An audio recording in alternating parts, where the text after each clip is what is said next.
जय श्री राधे राधे। हरे कृष्णा। वैशाख मातम 3रा अध्याय।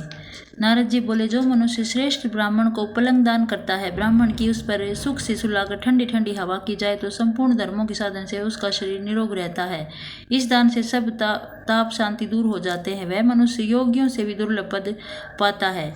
जो मनुष्य वैशाख में धूप के थके हुए ब्राह्मणों को सुंदर श्रमनाशक पलंग दान करता है, वह मनुष्य हे राजन संसार के जन्म मरण और वृद्धावस्था के कष्ट नहीं भोगता। उस पलंग पर ब्राह्मण के शयन करने से जीवन भर के जाने अनजाने किए हुए पाप नष्ट हो जाते हैं।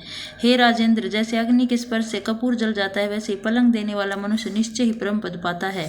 जो मनुष्य वैशाख मास में शय्या दान करे, वह इसी जन्म में सब सुखों को भोगता है। उसके कुल की वृद्धि होती है, कोई रोग नहीं होता, उसे बड़ी आयु, निरोगता, यश और धैर्य मिलता है। उस धर्मात्मा के कुल में 100 पीढ़ी तक कोई अधर्मी नहीं होता है। इस मास में दान आदि करने का अपार फल होता है। वैशाख के धर्मों को इस तरह करने वाला धर्मात्मा पुरुष सब भोगों को भोग कर अपना शरीर त्यागता है। जो वेद पाठी ब्राह्मण को तकिया दान देता है, उसके सभी पाप नष्ट हो जाते हैं और अंत में ब्रह्म पद को प्राप्त होता है। बिना इसके दिए मनुष्य सुख पूर्वक नहीं सो पाता है और इसके दान करने से सबका आश्रय बनकर पृथ्वी का राज्य भोगता है। हे राजन, वह मनुष्य 7 जन्म तक सदा सुखी, भोगी, धर्मपरायण और विजयी होता है, फिर अपने सातों कुल समेत मुक्त हो जाता है। जो मनुष्य चटाई अथवा और किसी प्रकार का आसन देता है जिस पर पत्रशाही विष्णु भगवान स्वयं विराजते हैं, इससे जल में पड़ी हुई ऊन नहीं भीगती, वैसे ही संसारी जीव संसार के बंधन को नहीं प्राप्त होता है। चटाई का देने वाला पुरुष आसन और सैया पर आरूढ़ हो सब तरह सुखी रहता है। जो शयन करने के लिए चटाई और कंबल दान देता है, वह मुक्त हो जाता है, इसमें संदेह नहीं है। निद्रा से दूर हो जाता है और निद्रा से परिश्रम दूर हो जाता है, वही निद्रा चटाई पर सुखपूर्वक आती है। राजन, जो वैशाख में कंबल का दान करता है, वह अकाल मृत्यु से छूटकर 100 वर्ष तक जीवित रहता है। धूप से व्याकुल ब्राह्मण को जो मनुष्य पतला वस्त्र देता है, उसकी पूर्ण आयु होती है और परलोक में परम गति मिलती है। कपूर भीतर की गर्मी को दूर करता है। कपूर का दान ब्राह्मण को दे तो मोक्ष मिलता है और दुख का नाश होता है। ब्राह्मण को फूल और कुमकुम दान करे तो सार्वभौम राजा हो सब प्राणी उसकी आज्ञा में रहे और पुत्र तथा पुत्र युक्त होकर सब भोगों को भोग मोक्ष पाता है। त्वचा और हड्डी के संताप को चंदन तत्काल दूर कर देता है। जो चंदन दान करता है, वह तीनों पापों से दूर हो मोक्ष को प्राप्त होता है। जो जल में भीगी हुई खस, चंपा या कुशा दान करता है, हे राजन, वह प्राणी सब प्रकार के सुख भोगता है।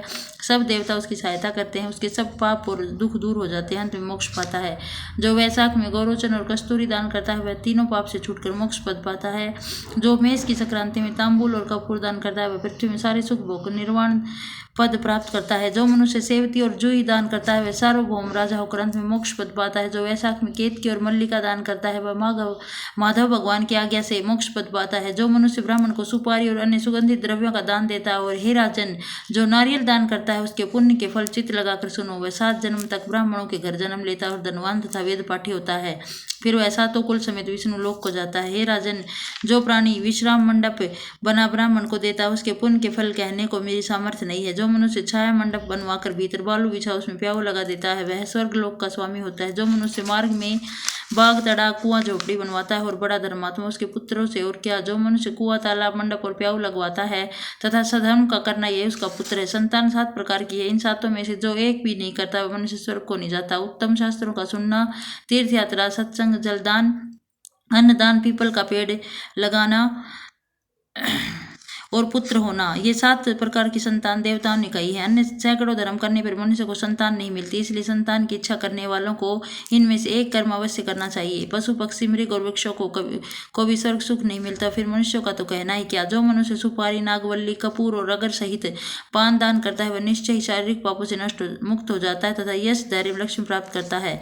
रोगी रोग से छूट जाता है, निरोगी मोक्ष को पाता है। जो वैशाख में तापनाशक छाछ का दान करता है, वह विद्यावान और धनवान होता है, इसमें संदेह नहीं, क्योंकि गर्मी की ऋतु में तक्र के समान कोई दान नहीं, इसलिए मार्ग के कारण थके हुए ब्राह्मण को छाछ का दान करे। जो मनुष्य नींबू का रस दान और नमक डालकर अरुचिनाशक छाछ का दान करता है, वह मोक्ष पाता है। जो गर्मी से व्याकुल ब्राह्मण को दही की लस्सी पिलाता है, हे राजन, उसके पुण्य का फल कहने की मुझ में सामर्थ्य नहीं है। जो वैशाख महीने में अच्छे चावल दान करता है, उसकी बड़ी आयु होती है और वह सब यज्ञों के फल पाता है। जो तेज रूप गौ का घी दान देता है, वह अश्वमेध यज्ञ का फल प्राप्त कर विष्णु भगवान के मंदिर में आनंद पाता है। जो मेष संक्रांति में ककड़ी और गुड़ दान करता है, वह सब पापों से छूट श्वेत द्वीप को जाता है। जो मनुष्य दिन के ताप की शांति के लिए ईख दान करता है उसका अनंत पुण्य होता है। जो सायंकाल में श्रम की शांति के लिए पान का दान करता है सब पापों से छूटकर विष्णु की सायुज्यता पाता है। जो सायंकाल के समय ब्राह्मण को फल और पान का दान करे उसके पितरों को निश्चय सुधापान मिलता है। जो वैशाख महीना में पके आम के फल और पान का दान करता है उसके सब पाप निश्चय दूर हो जाते हैं। चैत्र महीना की अमावस्या को पेय से भरे घड़े का